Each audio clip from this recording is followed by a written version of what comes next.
What's that? It said new. Allow viewers to do what? Hey, what's up? It's Mike Watson. So we're live on the Freestyle Komics page, but it looks like I'm lagging on this computer. I'm experimenting doing some other things. I'm also live on my page as an alternative, but I don't have this really sweet, awesome banner that I made on there. And then when I tried to do it from my page, today it was just full of technical difficulties. So I'm going to bear through it, and we're going to see what we can make happen. I'm going to see how it look. I'm also trying to record this as I do it, so I can probably post it up later as something else. Alright, so, hey, what's up though?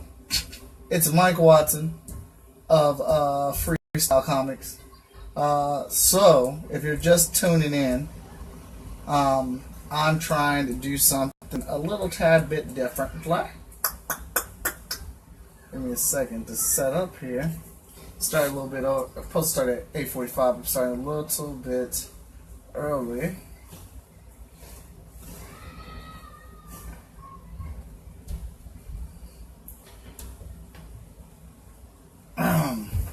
So, if you're looking at me from the side, this is my personal page that I'm doing the Facebook Live on. And then I'm also streaming it on the Freestyle Comics page. Now, the one on the Freestyle Comics page seems to be lagging, but I worked really hard on this banner. So I want it up there. And I'm going to record it from OBX while still doing it on my personal page so we can coincide the message here. Don't know who that is messaging me. So, what is this? Oh, yeah, let's go to Freestyle Comics. So I'm pulling up the one on the Freestyle Comics so I can see if any comments are there. And I've pulled it up on on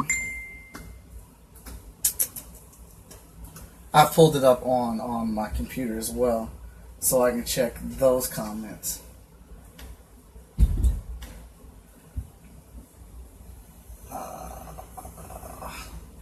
And I can kind of see how's it going. So we're letting it roll for a little bit, try to get a couple people in here. I know I got a couple topics to talk about. I got some questions from last week that people gave that I will be answering or discussing here. And let's pull that one up.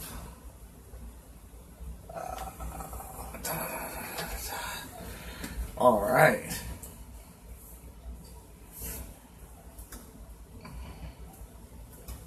Man, this streaming business is serious business. I will tell you that much. It is pretty damn serious. I'm going to have to, like, really work on this tech side. So I appreciate those that are bearing with me here. And why? That is not where I'm supposed to be at. I appreciate those of you that are going to bear with me through this. And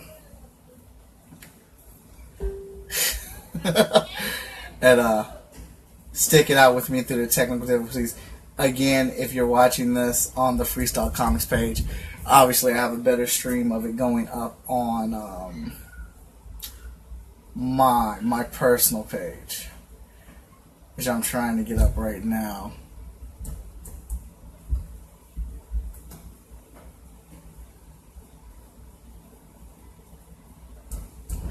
Oh no, this might not work tonight.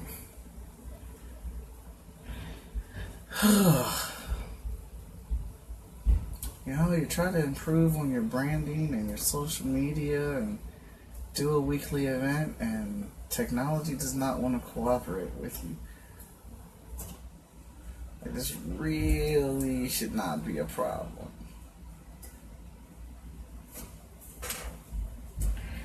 Alright, so wait, I think we're good.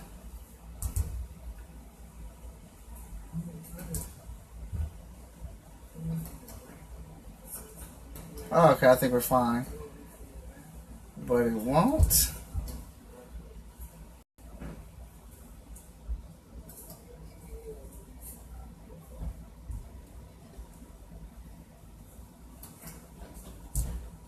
Alright, so there we go.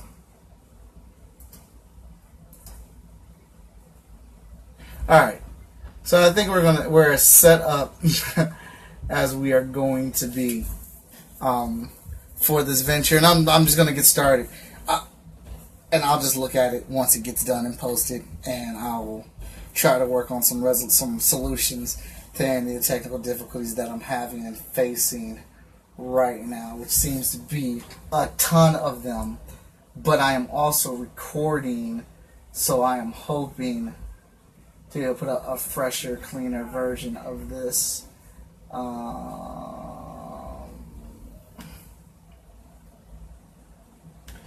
So, alright. Dear Creatives, Episode 8. I am Mike Watson of Freestyle Komics. I'm the editor-in-chief and the lead artist on FSK Things. Currently at FSK, we are FSK for Freestyle Komics. We are publishing 5 titles. Hotshot, our flagship book, Vigilance, Heroes International, Emerald Quest, and The Cipher. Right. Hotshot, Vigilance, Heroes International, Emerald Quest. And it's like, yeah, that's 5 books. We'll be releasing a new title this year, the miniseries, The Zero Event. Today's episode, I want to talk about passion and being a creative and passionately pitching your ideas. So I was in Baltimore Comic Con, and there was a show that was the show, and the Comic Book Retailer Summit was also there, and I luckily got the chance to be a part of that, and got to see what that's like, and it's like I don't know, it's like a little low budget Hollywood spectacle for comic books. So, it was kind of funny. Had some really good food, and they gave us these. We found a table, we sat down. There was a bunch. Obviously, there's a ton of comic book retailers from all over that side and area, probably further out and things like that, coming to Baltimore to see what the comic book industry is going to be producing. The whole point of this is to get the shop owners in there and see what's coming out, so they can be excited about it and want to order it and, champion their cause. Like, get these books. Like, oh, these books are going to be awesome. These variant covers are going to be awesome. These things they're doing is going to be awesome, right? So, give me a second. So, we get there, and eat and it gets broken down to me. So Diamond, they're the big ones behind this or whatnot, and they want you to, they want all these comic companies. There's tiers in each, for each company. Whoever obviously pays the most in the Diamond. They got the most ad space, they got the most books. There's like an epic gold platinum tier, gold tier, silver tier, bronze tier, regular tier, and several companies, comic book companies spread out over it, whatever. But this also determines how much time they get on stage to talk about their products. And there was a lot of stuff that came up. Oh my goodness, I don't understand what this is. I don't understand why I'm being riddled with technical difficulties. Bear with me, please. I mean, some of you just say, yeah, not this week, Mike. But that's fine. I'm still going to push on through it, and the show will grow, grow in tech as we go along. Yeah. So, so that dictates how much time they get on the stage. Obviously, Marvel and DC having the most time, followed by Image. And, there was a lot of stuff up there from Marvel and DC. I was like, some stuff I was like, oh yeah, that's cool. I'll be interested in getting that and whatnot. But, I'm getting early peaks at 9 months, 6 to 9 months to a year of when this stuff is dropping, right? So that is pretty exciting. And the food was great. So Image gets up there, and where'd I put it? Do I not have it anymore? Yes, Image gets up there. I still have it up here. And they have a ton of stuff that they have coming out. Image. What up, Mike? Image is doing big things or whatnot. Right. So this one guy gets up here.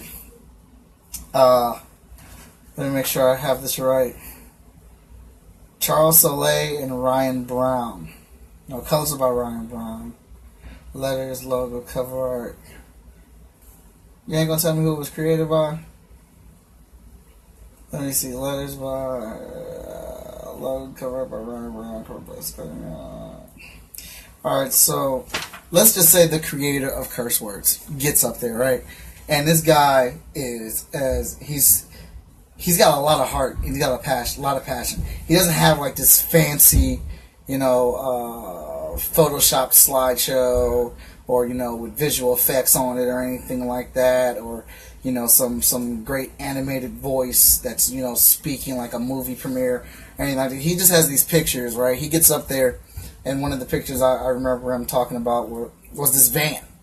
And it was painted with, the name of the book is Curse Words, alright, right. So it's painted with the character and the title font. It's a really, really awesome looking van, and it says Curse Words. And he's like, if you guys buy my book and have it at your shops, then I'll be able to get the money to get this van and go on tour. And he was like, well, I probably won't take it on tour, but I'll definitely get the van and take it a couple places. And the list just kept getting shrinking of what he was going to do with this van until he ended up with like, well, I'm not going to get the van, but you guys should order the books. He had a really good icebreaker. There was a lot of passion in his voice when he was talking, and he could talk about his book. Like, and you think that's like a given? You should be able to talk about your book, but like this dude really could talk about his book, and a lot of people cannot talk about their books and make it fun or make it exciting or make it interesting, and this guy could. So that retailer summit was right around the time when they announced that Invincible from Robert Kirkman and Ryan Otley and Corey Walker was ending, and we were only going to get one more year of it. And I'm thinking, man, I need another book to fill that void because Invincible is my stuff, right? So he gets up there, he shows images of the book, he's talking passionately about the book.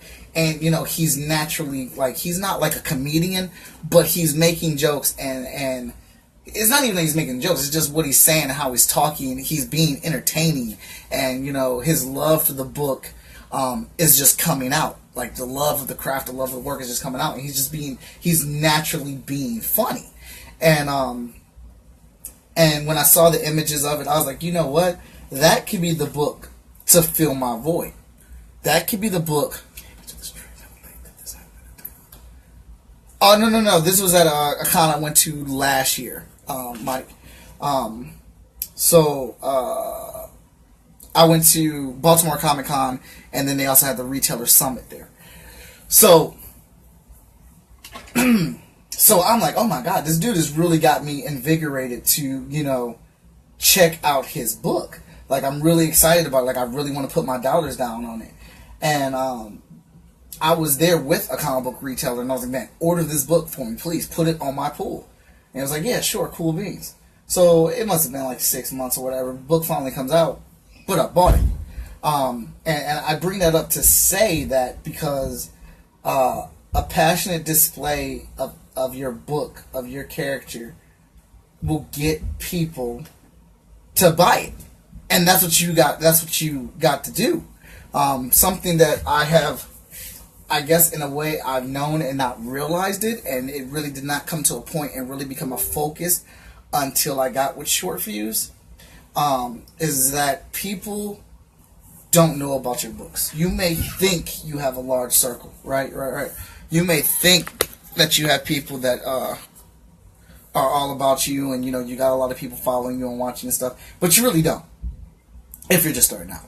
Now, I'm not saying that's the case for every single person, but I had it in my head that, I got a big audience, it's going to be no problem, and then I got to Short Fuse and got smacked in the face.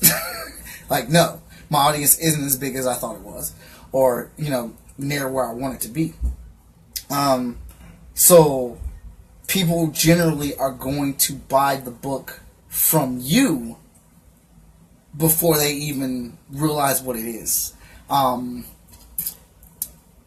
Because if they like you, if they enjoy you, if they're inspired by you, if they're entertained by you, basically if you just have a good damn time with them, they'll be like, they'll throw down their dollars like, oh, you know what, F it, let me get this guy's book, let me support him, or this gal's book, let me throw some money down, help him out. And then the thing is that you gotta have a good book to back it up, so you get them to come back, because you're your presence, your atmosphere, your attitude, your personality, that's the gatekeeper that gets them to the door, that gets them to knock on the door, and then you give them the product. Now, the just rewards is having a good product. Because then they're like, oh, you know what? That Mike Watson kid's really cool. Let's support him. Get a couple of his books. Get home, read the books. These books are actually good. I'm going to want some more of these. That's what you want. Because, yeah, you'll have the person, or you'll have the certain group of people that will walk past your table, see the art, be impressed with the art, and want to buy the book because they're just a comic book fan, and, you know, it caught their eye. Yeah, you're going to have that. You're not going to have a lot of that, though. And so you're going to have to invoke conversation. You're going to have to get in there, get your hands dirty, and talk to people. I am a huge advocate of, if you're going to a comic book convention and you need to be speaking to 80 to 85% of the people that are walking past your table, and not even with the intent to sell. You need to be talking to these people with the intention of just saying, what's up? How you doing? I'm at the con. I'm at the show. What are you doing? That's a cool ass shirt. Oh, can I see that print? What are you here for? Are you here for The Walking Dead? Are you here for Man of Steel? Whatever. Just start a conversation. Just talk to them. For creators, my creatives, I feel like when you're at a con and people have paid money to get into that show, they have paid money and they have signed a contract, whether they know it or not, for me to pitch my shit to them. They have. Absolutely they have. Because they know what they're walking into. They're walking into a comic book convention that has celebrities, that has vendors, that has comic books, that has toys, stores, all that stuff.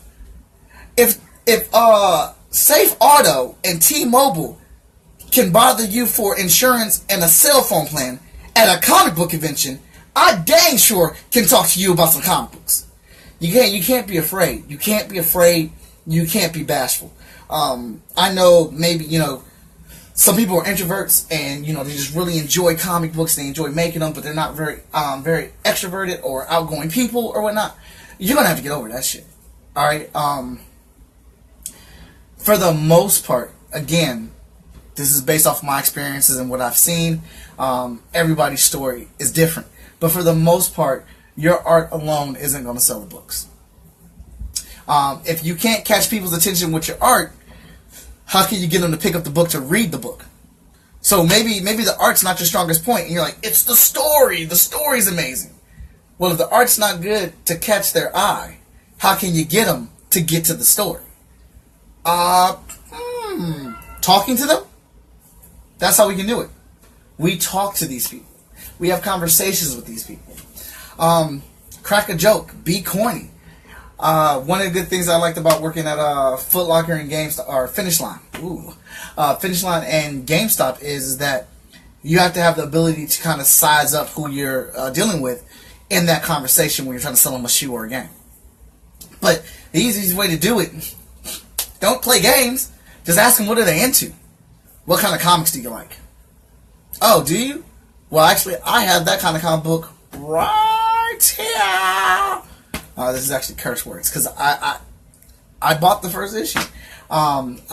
So I was inspired by that man, and I was like, man, I'm going to go get his book. I'm going to go support him because what he's saying about the book, how he's talking about the book, how he's representing the book is right up my alley. And when I'm looking at the art does not look that bad. Sorry, I rephrase it. It's not bad. The art is good. There's better, but it is good. Good enough to satisfy me enough to read the story. And I bought it. Now, after reading the story and, you know, checking out the art stuff, book wasn't for me. But I normally buy the first 3 issues to see how the book goes. And then I make my final decision. But in the end, the title wasn't for me. But it did get me to buy the book. It got me to see the book. Most of the times what I get and I enjoy getting it. A lot of times people buy like the first two issues of Hot Shot, and then they'll either come back to me on the next day or they'll message me on Facebook and say, "Dude, this is awesome. Where can I get more?" And I love when people come up there and buy it and they get the first 2 issues, and I'm like, "Hey, I'm not trying to use this as a salesman's tactic, but I'm telling you, you're probably gonna want to at least get the first 4 issues to satisfy where you're at." And they're like, "Well, I don't know about that. I'll just try them." And then I get that message on Facebook, or they come back the very next day. Let me get the next issue. I'm just saying, being truthful and cavalier and fun with it always helps. So the long and short of it is, be able to conversate, be able to talk. If you can't talk about yourself and talk about your title, how can you expect anyone else to get into it? How can you bring anybody into it? Comic book conventions, the landscape of comic book conventions is changing, and it changes every single year. There's 2 types of fans that go to comic book conventions as of late, and I would like to say that one end of it is mainstream fans. They are there for the movies and the TV shows, and again, there's nothing wrong with that, but that's what they're there for. And then you have the regular fan, the usual fan that I'm used to and accustomed to are the comic book heads, or the cartoon heads that are there for art, that are there for comic books, that are there to meet creators. So you got about a 60-40 split with that. And comic book conventions are going to tend, most of them, not all of them. And again, it's not a good or bad thing. It's just it's the way business is, and you have to adjust to what business is. Generally, comic book conventions are going to try to tend to get more of the mainstreams in because they want celebrities there. Celebrities bring in more people. And it's kind of like that old expression, crap rolls downhill.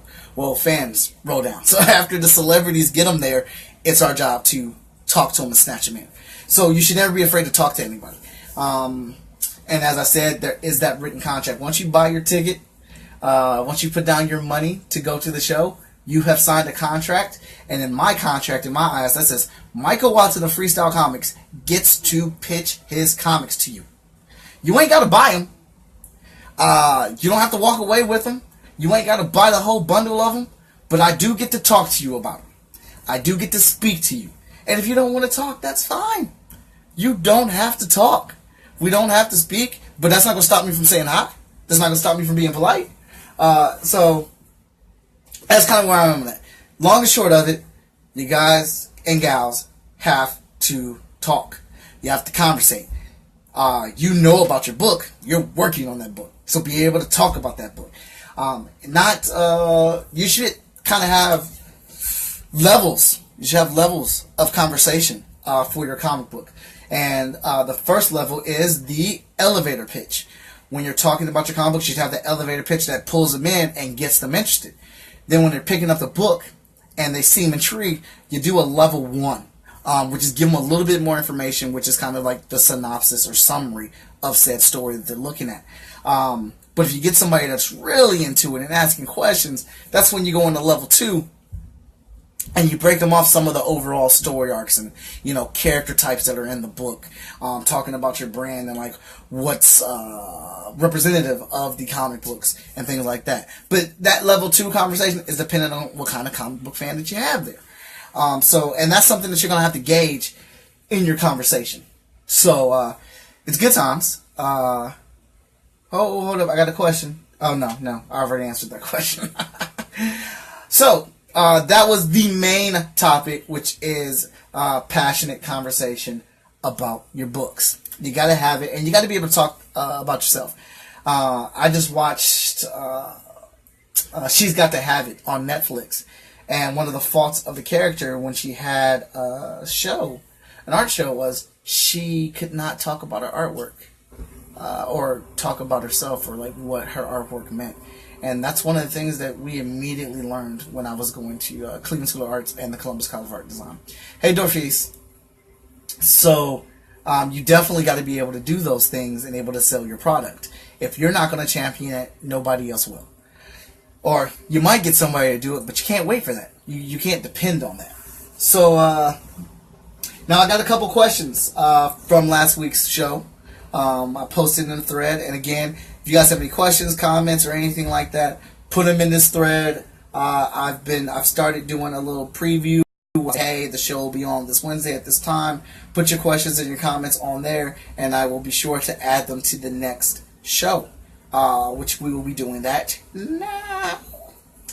Just real quick, Dear Creatives is the new name for the show. It was Dear Indie, and I switched the name to Creatives now, and this is episode 8. Looks like the Freestyle Komics live stream is completely frozen. But you get to see that boss banner window I made, and that's what I care about, because I worked hard on that. Guys, don't worry. I will get this together. This live streaming stuff is the tech end of it is new to me, but I will get it together. I promise I will. Alright, so we got Tony Cade. What's the best way for indie publisher to market and sell their comic to an interested customer base? Best way to market it to an interested customer base. That depends. I mean, there's so many ways to do it. So, like, I guess just take examples of how I market the books. So, I'm a big Marvel fan, DC fan, Image fan, and some of the marketing techniques that I do, I profile after them. But I also try to do things that other people aren't doing as well.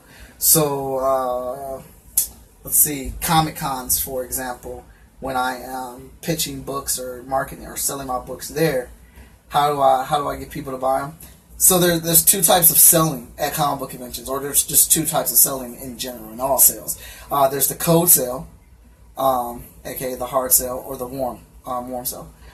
So the warm sale is selling something to someone that's already interested in your stuff, that is already over there looking at it, that is a comic book fan, and picking up a flip through, and that's a warm sale, which is much easier than a cold sale. Cold sale being someone that just completely doesn't even look in your direction and just walks away, but you still call them over to talk to them.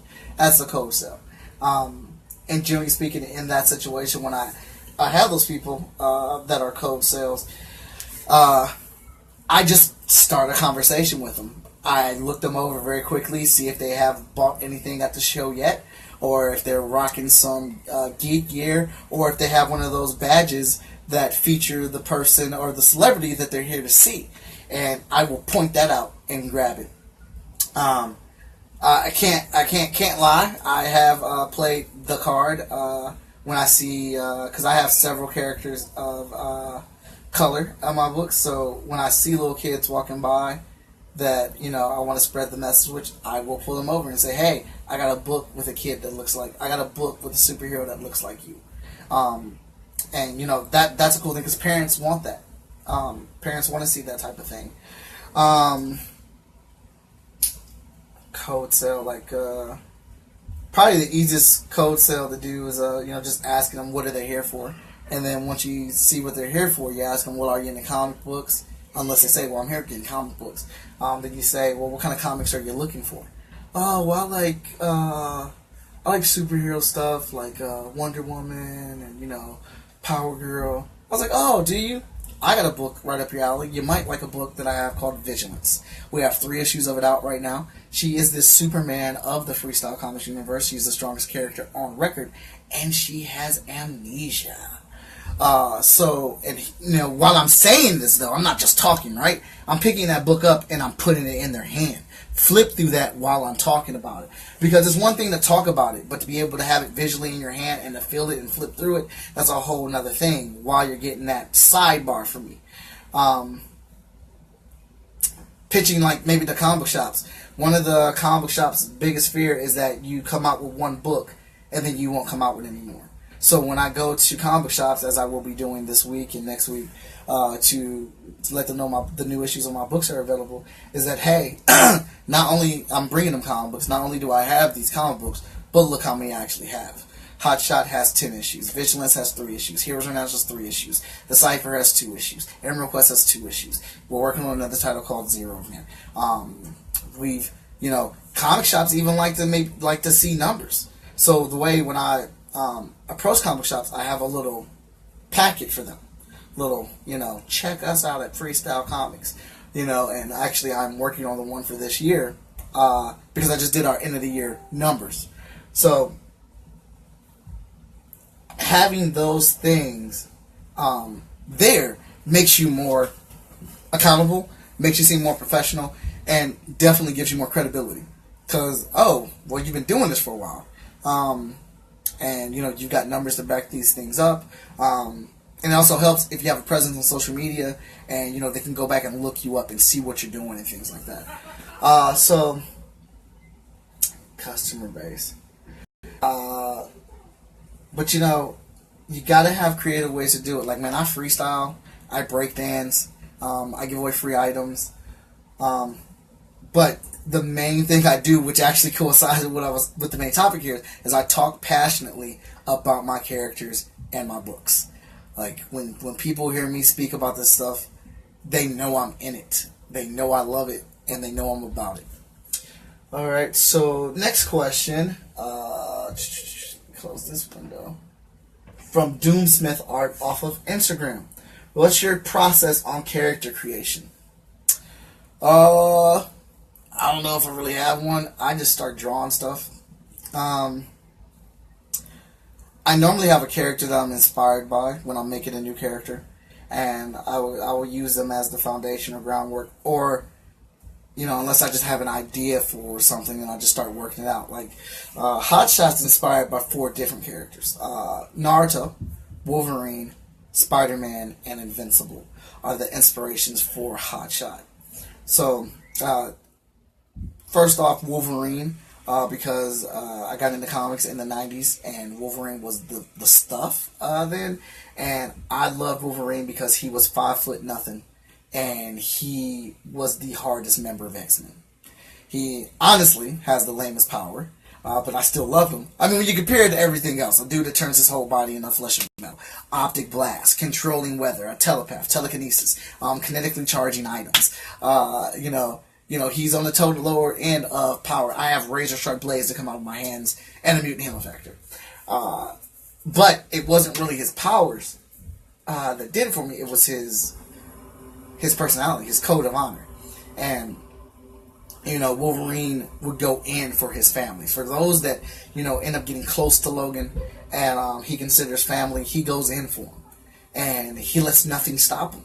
He can get hammered, blown up, thrown through a wall. He's getting back up. He's coming for you. You know what I'm saying? And he always takes that older brother role with a lot of characters, and I enjoy that severely. And so I like that can't stop attitude. No matter what your size is, I'm going to go up against you. So you'll see a lot of that in the Hotshot character and who he faces and how he's very loyal to his friends, and he's very protective of them. And Hotshot gets his ass kicked a lot, but he don't have no quit in him. So that comes from Wolverine. Spider-Man is a huge influence on him because I thoroughly enjoy a character you can relate to, a character that has real life issues and is trying to balance the superhero life. It's a big catalyst for I don't feel like you can get behind a superhero and want them to win unless you can get behind who the hero really is. So, and that doesn't apply to everybody, because Bruce Wayne isn't the real character. Batman is, but you love Batman, or most people do. Ren McKenzie does not. Clark Kent is the made-up character. Kal-El is the real character. Peter Parker is the real character. Spider-Man is the add-on. So you want Spider-Man to win. You want Spider-Man to be successful because you want Peter Parker to win. Because Peter Parker doesn't win. He doesn't get any wins. And you're like, oh man, Peter Parker's life sucks. But when he puts on that mask, he's a whole nother character. He's confident. He's charismatic. He has superpowers. He is hilarious. And you're like, you want him to win because Peter doesn't get any wins. So this is the one arena where he can win. So that's kind of like, I want to mirror that type of trait with Hotshot. And Mike, faces a lot of things in the Hotshot series. But he's kicked out of the comic club he created. He's on the verge of losing the scholarship because he's never in class. Teachers are giving him a hard time. His girlfriend thinks he's cheating on her, and he's not. Just can't admit that he's a superhero. Plus, he doesn't even know where he got his powers from. He just jumped up and put on the mask, and it's like, I'm going to be a superhero. Most times with a lot of the characters that I make, they are inspired, or they're inspired by something, or they're an homage to maybe a movie or a quote I've seen even. Rock Lee, I absolutely love Rock Lee. Naruto, I love the Naruto series. Oh wait, let me back up. Hotshot is also inspired by Naruto because I love the large arena that Naruto was in, and the finality of their stories and the relationships of the characters and those big moments of hard work to get this super powerful move off to win the day. But mainly it is the growth that we get to experience with the characters. So that's a lot of stuff that I want to put in the Hotshot book with the Hotshot characters to show him grow, have these really strong bonds of villains and co-stars, co-characters, and things like that. But growing with the series is a big narrative from Naruto that I enjoy, and that Naruto also has that never stop, I'm never gonna quit, believe it attitude. And then the last character is Invincible.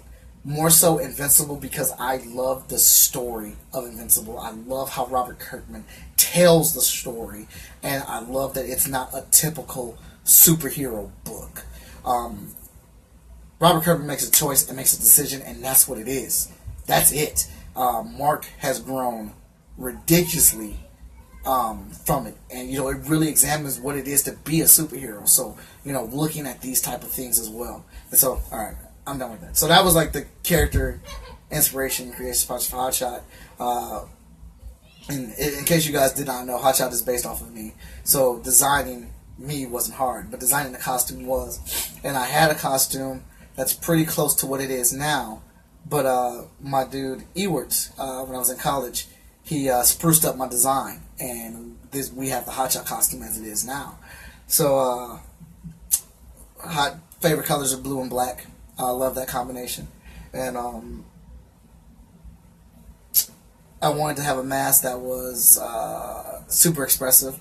So we have a reason why the mask in Hotshot does what it does, but we haven't revealed it yet. We probably won't. Looks like Mike has something here. I guess you have to write a compelling character that people can relate to and get attached to, and there has to be room for this character to develop over time. And I like characters who are vulnerable to a degree, so I can actually care for them and fear for them. At least how I would write a hero. Oh my God, excellent, Mike Larson. Excellent, that's spot on. That's a great comment from Mike, and I agree with that 130 million percent. Mike Lancet is the current artist on our new Title Zero event that we're working on right now. So that's great feedback from Mike. Awesome stuff, Mike. So yeah, I'm a very big up on that. Big up on that. So we play with the characters. I've turned my daughters into characters, and obviously I start off with colors, the colors that they like, and then I try to design costumes based off of their personality and where their inspirations would be.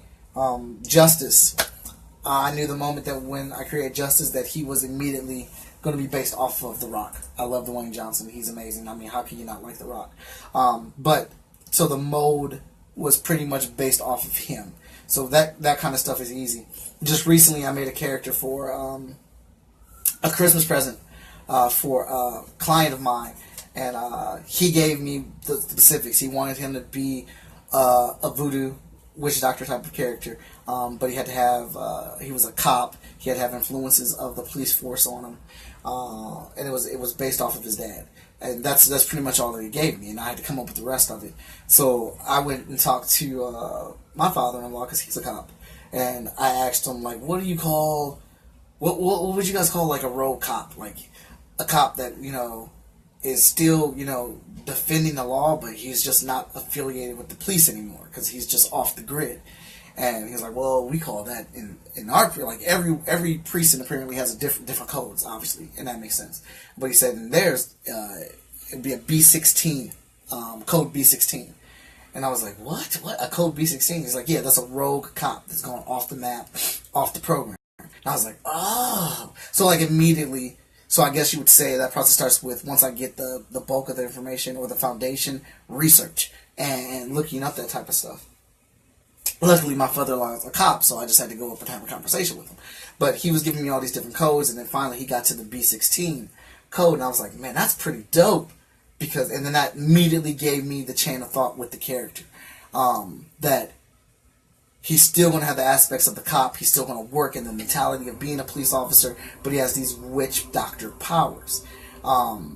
So he's not a bad guy, but, you know, he's almost like Spawn to a degree, but the cops actually like him.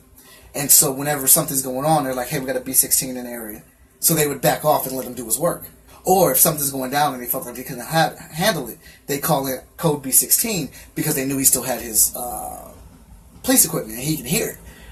So then I just started crafting the story. Like once I started drawing the character, I just kind of like thought of like some cool things. Like for I don't know why, to me cops like look really cool. Like in their bulletproof vests, the way that some of them look are just really dope.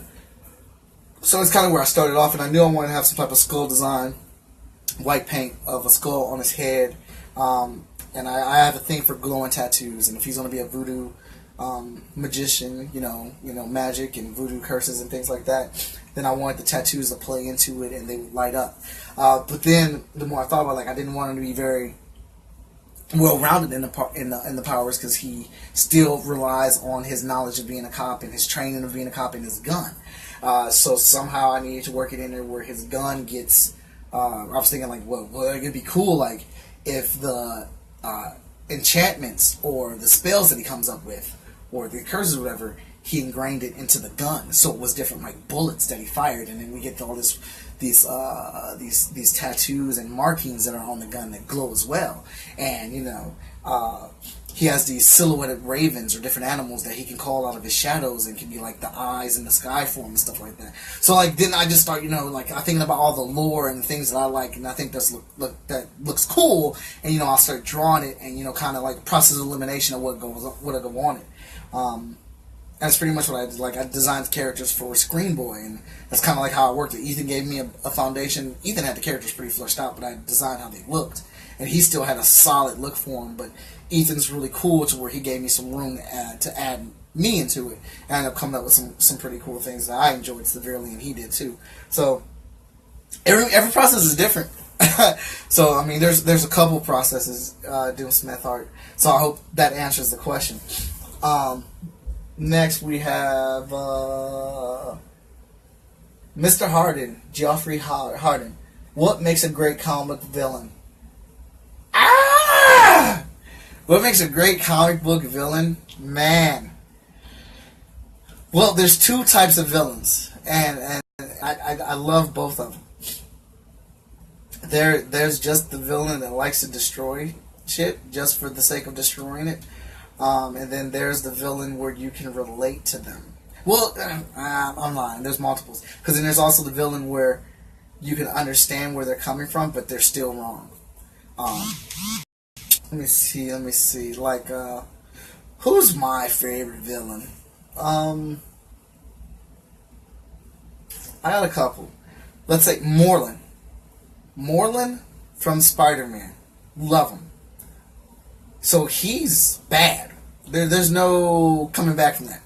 Morlun eats characters like Spider-Man. That's what he needs to live and feed on. And he's not shy about it at all. This is what he does for a living. And just the way that he attacks and he talks to Spider-Man, it's just like, I'm going to get this. Like, this is where it's going to happen. You can't beat me. I am stronger than you. I'm faster than you. And what also made more than cool is that he was his power set was very specific to the totem of Spider-Man, or, you know, those totem creatures. So he couldn't do that to Hulk. He couldn't do that to Cap. But he could beat the crap out of Spider-Man because his power was intertwined with him. And I thought that was really cool. But the way Morlun is and the way that he attacked him and what he was, he is not crazy. He's very sane, but he is a creature of his nature. So he's a good villain, and because he's not really doing anything wrong. It's survival, and that's so funny because I was just having a conversation with Victor about this as we've been examining the Freestyle Komics timeline and the Zero event. Is the lion evil for eating the gazelle? And I'm like, no. But, to the gazelle, the lion is evil, right? Because you eat me. You know what I'm saying? So that's the similar situation with Moreland and Spider-Man. It's another good villain that I really enjoyed. Hey, my man Voldemort. Love him. Voldemort just didn't give no F's, dog. He didn't care. Voldemort was the man. And he just was disrespectful. I'm watching this movie and I'm loving him. I'm like, oh, you're just so evil. And it's like, dude, this is a kid. You want to kill a kid? Let it go, homie. Let it go. But no, he wouldn't. And I loved him in the books, and I loved him in the movies. And I just loved his just evil ways, because he was the perfect mirror for my man Harry to go against. And I just reveled in it. Another villain that I enjoy is Regina and Mr. Gold from Once Upon a Time. They're my favorite part of the show. They're the only reason I watch it. And but I don't even know if you can call them villains anymore, because Regina's a good guy now. But she was great as a villain, and that was more her portrayal of her. Her acting was on point for it. And Gold, he's just selfish.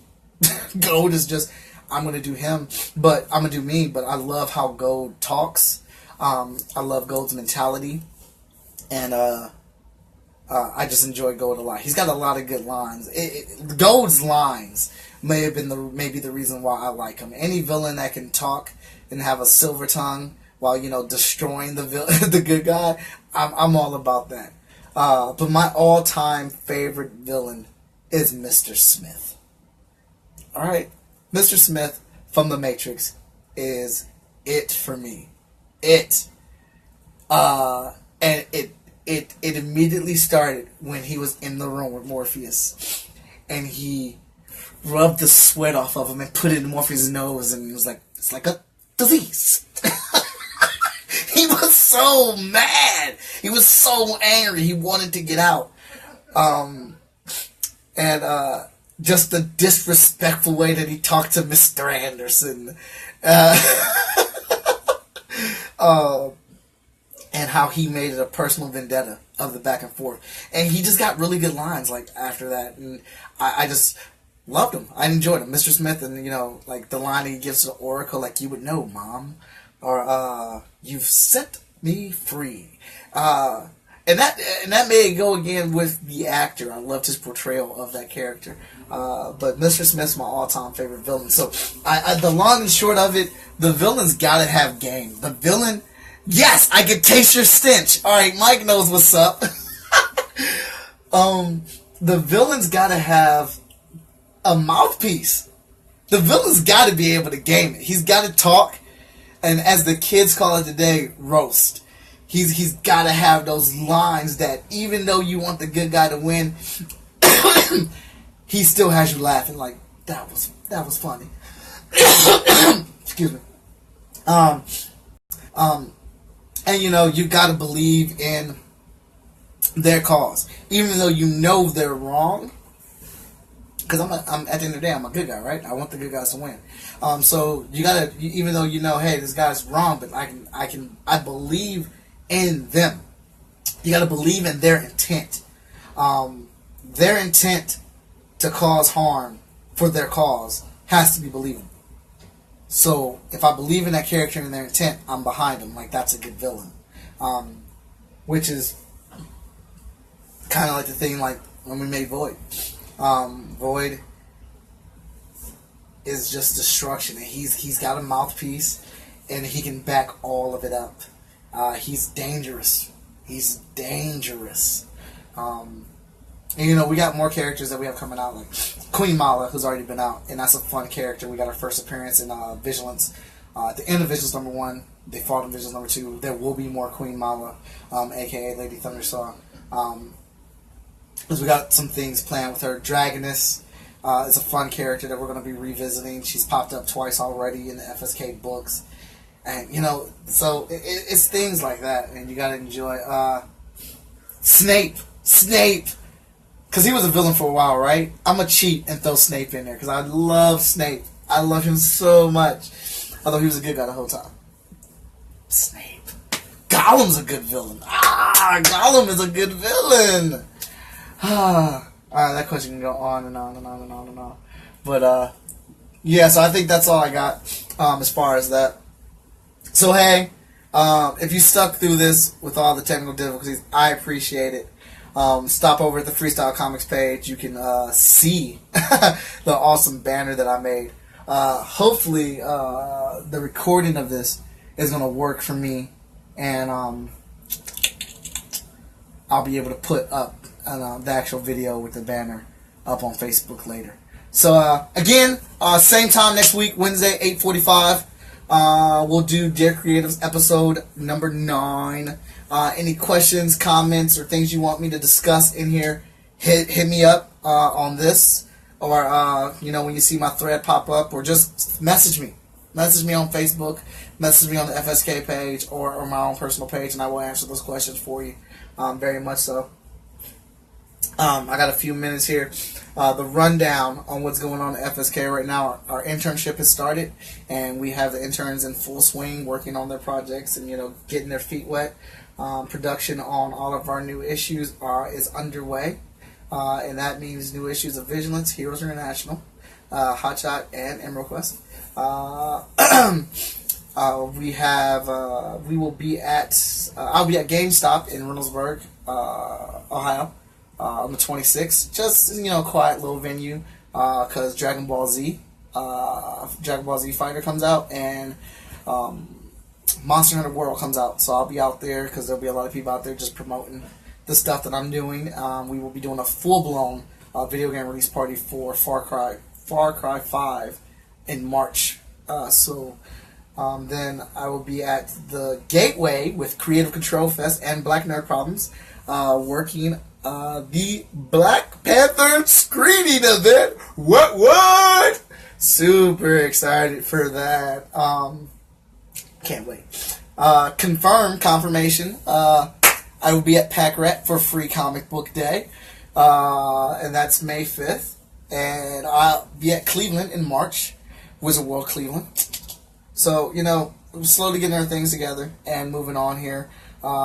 Vigilance campaign is wrapping up. Stuff is starting. Well, stuff has already been shipping or whatnot, but we are still shipping things for the bigger rewards and tiers and things like that.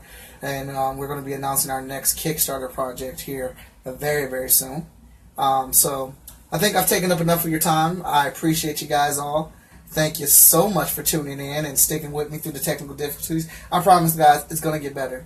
It's going to get better. I'm going to be looking up on Google and YouTube to see what's a snafu on my end and how I can make this experience better. But alright, guys, thank you very much. See you later.